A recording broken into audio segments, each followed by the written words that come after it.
요즘 시장이 좀 이상합니다. 가격이 빠지는 건 익숙한데 돈이 빠져나가는 속도가 다르게 보이기 시작했어요. 이번엔 코인 몇 개가 흔들린다 수준이 아니라 디지털 자산 시장에서 자금이 통째로 빠져나가는 흐름이 숫자로 확인되고 있습니다. 그리고 이게 제일 무서운 지점입니다. 가격은 언제든 반등할 수 있어요. 그런데 자금 이탈이 급증하면 심리가 꺾이고 심리가 꺾이면 반등의 힘이 약해집니다. 지금 시장의 핵심은 바로 여기입니다.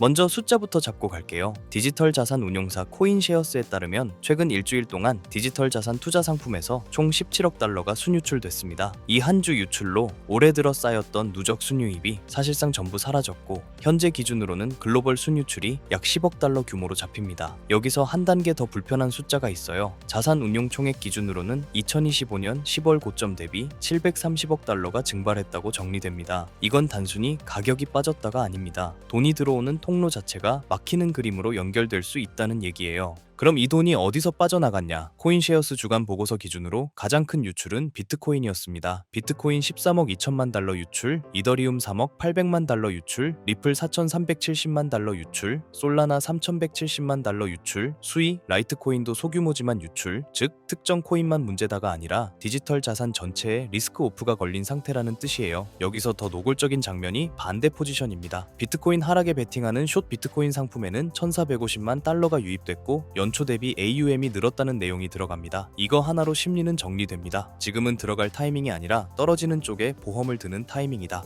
그리고 지역별 흐름은 더 직설적입니다. 미국에서만 16억 5천만 달러가 순유출, 캐나다, 스웨덴도 유출이 잡혔고 여러 국가에서 소규모 유출이 이어졌습니다. 반대로 스위스, 독일, 브라질 같은 일부 지역은 소폭 유입이 있었지만 전체 그림을 바꾸기엔 미미한 수준입니다. 정리하면 이거죠. 이번 주 자금 이탈의 진앙지는 미국이다. 이제 원인 파트입니다. 여기서 반복되는 키워드는 크게 세 가지예요. 첫째, 미국 연방준비제도의 매파적 기조. 둘째, 케빈 워시 이슈 이후 불확실성 확대. 셋째, 고래 투자자 매도와 레버리지 청산이 만드는 하방 가속. 특히 워시 이슈는 사실 그 사람이 실제로 뭘 하겠냐보다 시장이 그 신호를 어떻게 해석하느냐가 더 중요합니다. 시장이 긴축이 길어질 수 있다는 공포를 붙이는 순간 위험 자산은 늘 먼저 맞습니다. 그게 시장의 본능이에요. 그리고 가격은 숫자로 반응합니다. 비트코인은 8만 달러 지지선을 하회한 뒤 7만 4,500달러까지 급락했다는 흐름이 이어지죠. 여기서 중요한 건 얼마나 빠졌냐가 아닙니다. 그 과정에서 레버리지 롱 포지션 청산이 터졌다는 점이에요. 청산 규모가 25억 달러 수준으로 언급되는데 이런 청산은 시장의 체력을 빼버립니다. 왜냐하면 누군가는 버티면 된다가 아니라 강제로 던져야 하는 구조로 바뀌기 때문입니다. 여기서 QCP 캐피털 분석이 붙습니다. 7만 4,500달러는 2025년 사이클 저점과 겹치는 중요한 지지선이다. 하방 보호 옵션 수요가 늘고 있다. 7만 4천 달러를 하회하면 2024년 거래 범위로 되돌아갈 수 있다. 반대로 8만 달러를 회복하면 변동성이 안정되며 단기 반등 여지가 열린다. 이게 시장의 현실을 그대로 보여줘요. 지금은 롱을 더 태워서 위로 보내자가 아니라 아래로 깨질 때를 대비한 보험이 먼저 팔리는 장이라는 겁니다. 여기서 많은 사람들이 착각합니다. 단기 급락이 나오면 장기도 끝났다고 자동으로 결론 내리는 거죠. 그런데 여기에는 아예 별도의 축이 들어가 있습니다. 2026년부터 2030년까지 중장기 시나리오입니다. 비트코인 월드 보도에서 장기 흐름을 단일 예측으로 단정하지 않고 조건부 시나리오로 제시합니다. 핵심은 반감기 사이클이에요. 2024년 반감기에서 채굴 보상은 6.25BTC에서 3.125 BTC로 감소. 2028년 예정된 다음 반감기 역시 중기 흐름의 핵심 변수. 여기에 네트워크 가치 지표, 스톡 투 플로우 같은 모델, 거시 요인이 함께 활용됐다고 정리되지만 동시에 특정 모델 하나로 단정하는 건 위험하다는 경계도 같이 들어갑니다. 그리고 결론은 범위로 제시됩니다. 2030년 보수 시나리오는 15만 달러, 낙관 시나리오로는 100만 달러 이상. 단 여기에 조건이 붙습니다. 글로벌 경제 안정, 제도권 자금 유입 지속, 큰 기술적 사고가 없을 때. 반대로 변수도 분명하죠. 규제 강화, 경쟁 플랫폼의 기술 진화, 중앙은행 디지털 화폐 확산, 그리고 FTX 같은 인프라 리스크 재발. 즉 장기 시나리오의 핵심은 이겁니다. 가능성은 열려 있는데 조건이 빡빡하다. 여기서 갑자기 톤이 바뀌는 코멘트가 들어옵니다. 베스트셀러 부자 아빠 가난한 아빠 저자 로버트 기요사키가 이번 급락을 세일이라고 부릅니다. 금은 비트코인이 폭락했다. 세일이다. 나는 현금을 들고 이 가격에 더 사기 시작할 순간을 기다린다. 그리고 이런 비유도 씁니다. 월마트에서 세일하면 사람들은 몰려가서 사는데 금융자산이 세일하면 가난한 사람은 팔고 도망치고 부자는 사고 또 산다. 자극적인 말이긴 하지만 심리를 관통하는 부분이 있죠. 다만 동시에 중요한 문장이 하나 붙습니다. 기요사키가 과거에 비트코인 100만 달러를 말하면서도 지난해 말 매도한 사실이 논란이 됐고 그 매도는 전망회의가 아니라 신규 투자 자금 확보 목적이었다는 해명, 그 돈으로 수술센터, 빌보드 사업 등에 투자해 현금 흐름을 만들겠다는 이야기까지요. 여기서 포인트는 하나입니다. 세일이라고 말하는 사람도 현금이 있어야 산다. 그리고 지금 시장은 바로 그 현금이 귀해지는 구간입니다. 여기서 흥미로운 지점이 하나 더 나옵니다. 고래들은 사들이고 있다는 흐름이죠. 블록체인 분석업체 글래스노드 기준으로 비트코인 10개 미만 보유한 소액 투자자들은 매도세를 보였는데 1000개 이상 보유한 메가 고래 지갑의 보유량은 증가세로 전환됐다는 내용이 들어갑니다. 이건 전통적으로 자주 나오는 장면입니다. 공포가 커질수록 작은 손은 리스크를 못 견디고 던지고 큰 손은 시간이 길기 때문에 그 물량을 조용히 흡수한다. 물론 이게 바닥 확정을 의미하진 않습니다. 다만 시장 내부에서 물량이 재배치되고 있다는 신호로는 읽힐 수 있어요. 마지막 축은 제도권 편입입니다. 여기에는 전통 금융기관들이 ITF와 스테이블 코인 같은 형태로 시장에 직접 참여하고 있다는 흐름이 붙습니다. 예를 들어 블랙록, JP모건 같은 곳들이 언급됩니다. 그리고 코인데스크는 규제 체계가 정비되고 합법적인 가상자산 기업들이 늘어나면서 이전 사이클에선 상상하기 어려운 변화가 진행 중이라는 취지로 말합니다. 이게 중요한 이유는 이거예요. 가격은 단기 공포로 흔들려도 제도화는 느리지만 방향성을 갖고 진행되는 경우가 많습니다. 여기까지를 딱 세 줄로 줄이면 이렇습니다. 첫째, 지금 시장은 가격 하락보다 자금 이탈이 더 위협적이다. 둘째, 74,000에서 8만 달러 구간은 청산과 옵션 보험 수요가 집중되는 전장이다. 셋째, 공포는 커졌지만 고래 매집과 제도권 편입 같은 구조 변화 신호도 동시에 나온다. 그래서 뭘 보면 되냐? 이 질문에 답하고 끝내겠습니다. 첫째, 코인 투자 상품에서 순유출이 멈추는지. 둘째, 비트코인이 8만 달러를 회복하는지 아니면 74,000달러를 이탈하는지. 셋째, 그 사이에서 추가 청산이 터지는지 혹은 변동성이 안정되는지. 넷째, 고래 지갑 증가가 일시적 흡수인지 지속적 누적 매수인지. 다섯째, 연준 스탠스와 지정학 리스크가 공포에서 완화로 바뀌는지. 이 5가지가 맞물리면 지금의 하락은 끝이 아니라 그냥 큰돈이 포지션을 바꾸는 과정으로 정리될 수 있습니다. 지금까지의 업데이트된 내용으로 우리가 나가야 할 방향은 이겁니다. 얼마 전 트럼프 행정부가 델타포스를 투입해 베네수엘라 마두로 정권을 정역 체포로 베네수엘라 중앙은행 금고에 잠들어 있던, 그리고 마두로가 은닉해둔 것으로 추정되는 약 60만 개의 비트코인과 세계 1위의 석유 매장량이라는 확실한 담보물이었을 가능성이 매우 높습니다. 그린란드도 마찬가지입니다. 단순한 얼음 땅이 아닌 AI와 양자 컴퓨터 시대의 필수적인 히토류, 그리고 데이터 센터를 시켜줄 천연 냉각 시스템이라는 에너지 인프라를 확보하기 위한 보석입니다. 최근 트럼프의 행보에서 에너지와 관련된 굵직한 이슈는 일론 머스크의 발상과 연결점이 있는데요. 최근 머스크의 인터뷰에서 이런 말을 했습니다. 미래의 화폐는 달러나 금이 아니다. 결국 전력량, 즉 에너지가 곧 화폐가 될 것이다. 지금까지의 화폐는 신용, 즉 미국 정부가 안 망한다는 믿음에 기반한 종이 쪼가리였으니 말이죠. 하지만 AI가 지배하는 세상에서 데이터 센터를 돌리고 로봇을 움직이는 건 종이 돈이 아닙니다. 전기입니다. 전기가 끊기면 AI도 금융도 비트코인도 멈춥니다. 에너지를 가진 자가 화폐를 발행하는 권력을 쥔다. 이것이 트럼프와 머스크가 꿰뚫어본 에너지 본위제의 본질이에요. 결국 이 모든 건 미국은 지금 달러라는 종이 쪼가리 패권이 저물어가는 것을 인정하고 에너지와 비트코인이라는 새로운 패권으로 갈아타기 위해 국가의 체질을 뜯어고치고 거라고 봅니다. 지금까지의 부자들을 보면 강남의 아파트, 맨해튼 빌딩 같은 부동산 RWA를 가진 사람들이었잖아요. 하지만 트럼프가 대형 투자자의 주택 매입 금지 행정명령 으로 그 문을 닫아버렸어요. 그렇다면 앞으로의 부자는 누가 될까요?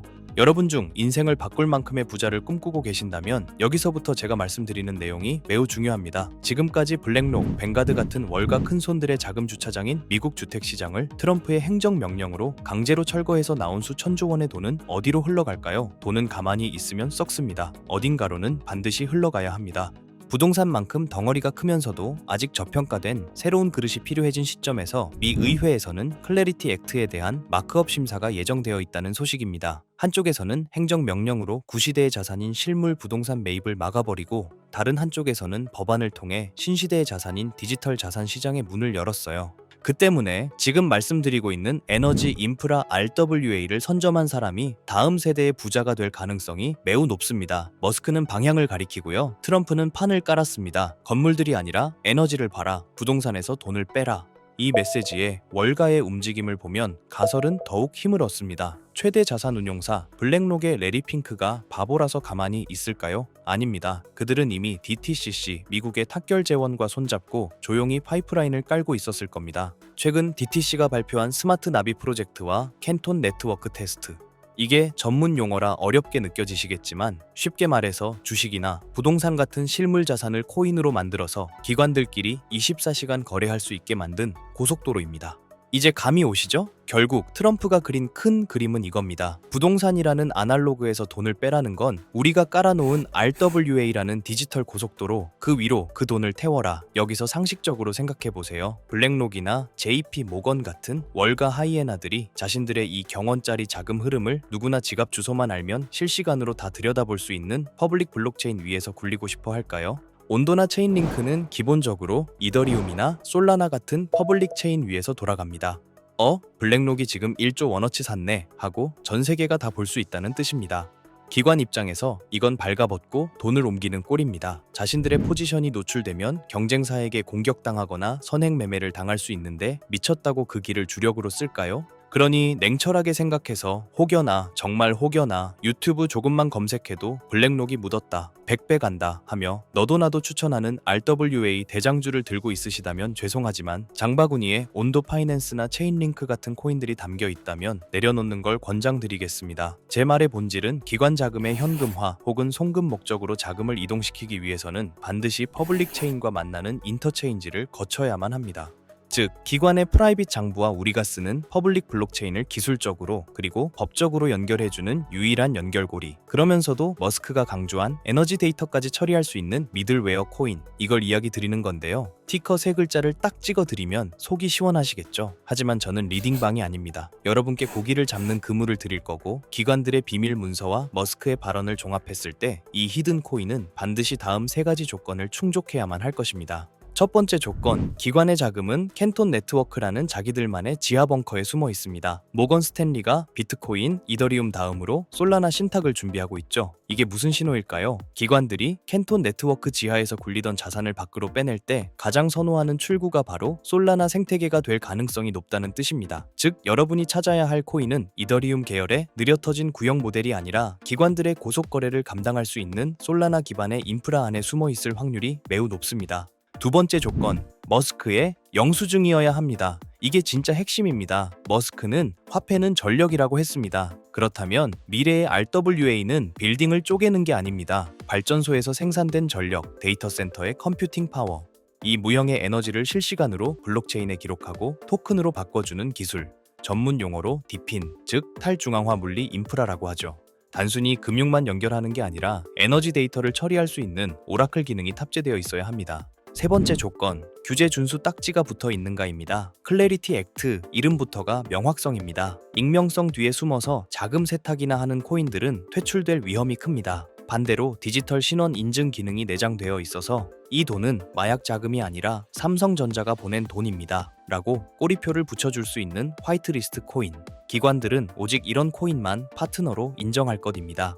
이 세 가지를 듣고 아직 어떤 코인인지 감이 잘 안 오는 분들, 그래서 지금 그게 뭐냐고 여쭤보고 싶으셨죠? 하지만 제가 공개적인 유튜브 영상에서 덜컥 그 이름을 언급해버리면 어떤 일이 벌어질까요? 그 피해는 또 다른 일반인, 저희 구독자님들이 받을 수 있습니다. 다시 말씀드리지만 저 김도현은 이 채널이 구독과 좋아요로 커지는 것에 도움을 주신 구독자님에게 감사한 마음으로 도움을 드렸으면 드렸지 단연코 회원비, 멤버십 가입을 목적으로 연락드리지 않습니다. 이런 저의 선행을 반대로 악이용의 정보 공유를 빌미로 문자를 받아서 돈을 받고 알려준다는 식의 질이 나쁜 사칭 사기로 피해를 입으실 뻔한 분들이 있어요. 이런 범죄자들의 위험으로부터 간절한 도움이 필요한 구독자님들에게 정보가 잘 전달될 수 있도록 제가 직접 검토할 거고요.